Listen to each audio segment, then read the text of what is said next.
Hey there, students. Let's do another installment of AP Euro Q&A. Today's question is from Miss Robertson, who is asking via Twitter, @TomRichey, is there a general breakdown of the time periods represented on the AP Euro exam? If so, what is it? Thanks, Robertson students. First things first, what you really need to know is that 1815 is the midpoint of the AP Euro course. So the course goes from 1450 to 2001-ish. So when we think about that, 1450 to 1815, that is almost 400 years on one side, and then less than 200 years on the other side. So what is 1815? What's the significance? Why 1815? Well, this is where Napoleon was defeated at Waterloo. This is when the Congress of Vienna met, okay? So take everything Napoleon, French Revolution back. That's going to be about half of the course, and that's why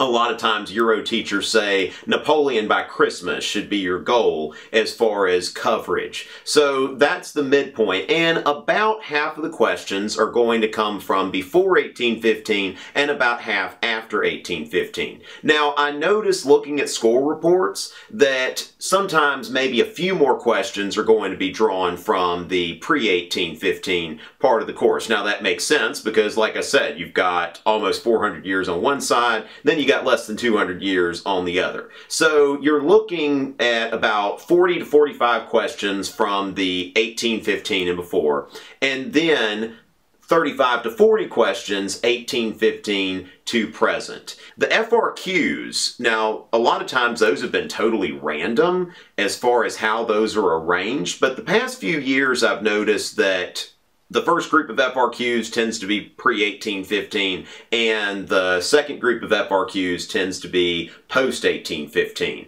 Now, that's not something that they do every year. That's just something that I've noticed on the released exams the past few years. So it looks like they've kind of gotten to doing that, but don't look at that as a guarantee. But generally, half of those FRQs will be pre-1815, and then about half will be post-1815. Hope that helped. I'll have some more Q&A between now and the exam. Follow, subscribe, all of that kind of stuff. @TomRichey, subscribe to my channel. Like the video, dislike the video, comment on the video. Talk to me. Let me know what other kind of questions you'd like. So, until next time.